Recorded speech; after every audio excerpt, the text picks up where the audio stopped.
I address this August chamber with a resolve for our country to build back better from a twin crisis of the impacts from climate change and the COVID-19 pandemic, which our country and fellow Filipinos continue to experience these past few years. Our national government has poured in the funds for the recovery of our economy and the welfare of more than 100 million Filipinos, whose lives, as we know, have been forever altered by this pandemic. However, it is not enough that we only look at the horizon. As we pull ourselves up from this pandemic, we must also put in the forefront of our collective awareness how we should deal with the graver and irreversible impacts of the climate crisis. We're obviously living in challenging times of climatic changes that are unparalleled over thousands to millions of years. The Intergovernmental Panel on Climate Change, the IPCC, in its sixth assessment report, has warned us that today's temperatures are at the highest in 125,000 years. We are now at the point of no return in our battle against climate change. The report also tells us that with absolute certainty that the human factor in climate change is unequivocal. If we fail to heed the science and address the causes of climate change, there would be dire consequences on our society and our ecosystems. The Global Commission on Adaptation, the GCA flagship study, also asserts that by year 2030, more than 100 million people in developing nations will live below the poverty line, resulting from the impacts of climate change. Extreme weather events will continue to wreak havoc and delay progress. Extreme heat will continue to affect food security and water supply, issues raised in the State of the Nation yesterday. Rising sea levels, also stated by the President, will force coastal communities to seek shelter elsewhere. Over more than 1,600 communities, cities, all over the country, more than 800 are coastal in nature. More troubling is that the Philippines ranked fourth of countries most affected by long-term climate change according to the 2021 Global Risk Index. And this is all the more reason for us to accelerate our efforts in climate action, paralleling our fight with this pandemic. The intricate interrelationships between the environment, our health, and the climate crisis cannot be understated. We must ensure that our actions now work towards a Philippines that is not only resilient to pandemic shocks, but also from extreme weather events and slow onset climate events. We have to rebuild our communities in such a way that we are also able to reduce our climate and health risks and vulnerabilities. I urge the national government and every Filipino to contribute to the staging of a resilient and sustainable pandemic and climate recovery. Kailangan magtulong-tulong magkaisa sa pagsulong ng pagbabago tungo sa pagpapaunlad ng kalidad ng ating pamumuhay mula sa pandemya at sa kinakaharap din nating krisis sa klima. Only through a climate pathway can we truly recover in a resilient and sustainable manner. As concluded in the Paris Agreement, all countries must commit to limiting global warming by 1.5 degrees Celsius.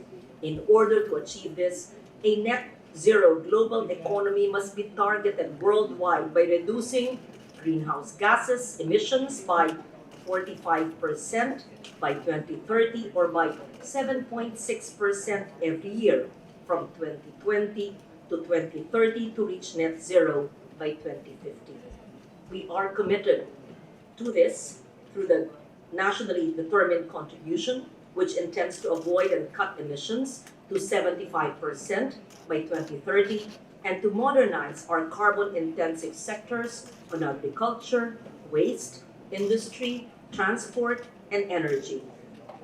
We believe that a climate-resilient development is the right path to improving the lives of our vulnerable population while also unlocking our potential for green and sustainable growth, supporting and advancing renewable energy and energy efficiency, environment-friendly transport systems, nature-based solutions, especially for adaptation, resilient buildings, infrastructure, moving away from single-use plastics in favor of extended responsibility of plastic producers, a truly circular economy, are initiatives consistent with this pathway. While we continue to unlock climate financing from global and multilateral sources, we need to enjoin the private sector to assist and invest in projects and programs in line with our country's sustainability and resilience goals. The new strategy in industry and government must be to incentivize and de-risk investments in low carbon and innovative technologies while enhancing stakeholders' capacity for mitigation. The Global Commission on Adaptation also emphasized the need to empower local governments and people in managing climate risks and disasters and urged for greater financial allocations for climate adaptation initiatives and programs. As we strive towards resilience and nature-based solutions, this has become the new currency. The key is incorporating local communities and stakeholders into the development and execution of programs. We must heed and uphold the principle of build right at first sight, which entails planning, executing policies and programs right for the first time using science. We must make sure that our limited resources are optimized to prevent further loss and damage to our communities. We have enacted significant environmental laws. To name a few, they're enumerated above. I don't have to say all of them, but it's clear from 1998, from the Clean Air Act to the Solid Waste Management, up to the e-NEPAS of 2019. We must strengthen our human capital and invest on the Filipino people. The challenge is to breathe life into these laws, programs, and policies. We need to make these laws work for the poorest of the poor, our most vulnerable, our most marginalized. We need to see in our national budget whether these laws are actually being implemented and funded and have changed the lives of the vulnerable populations.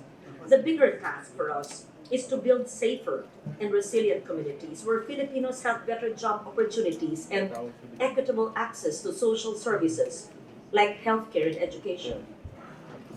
By establishing livelihood training programs and providing technical and financial support for our farmers, fisher folks, and even indigenous peoples and workers, we create an enabling environment where Filipinos can succeed and eventually provide for themselves. That is why we are pushing for stronger support for micro, small, and medium enterprises already enacted into law in 2007 and create more employment opportunities. Our Human Capital Index in 2020, the Philippines scored a rating of 0.52, implying that children born in the Philippines today are likely only to fulfill 52% of their potential when they become adults. The risks and challenges of investing in human capital have gotten even more significant in light of the COVID-19 pandemic and the climate crisis. Strengthening learning interventions for children is therefore essential. These educational programs must be tapped to promote critical concepts like climate change adaptation and mitigation, disaster risk reduction and management, and sustainability, even regeneration. This is what we primarily took into account while pushing for the One Tablet, One Student Act, which will assist our students in coping with the learning modalities of the present.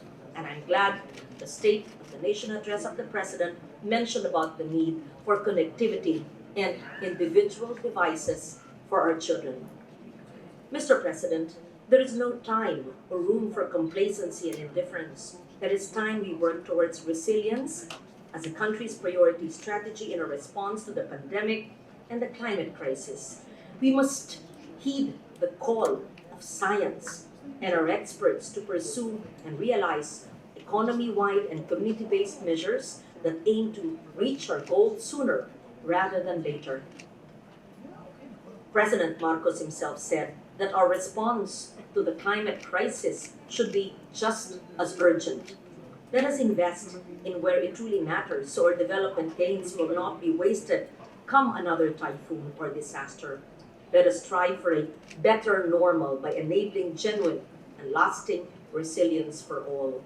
Together, we can lead the way towards a resilient and sustainable pandemic recovery for all Filipinos, for all species of the world, and for our future generations.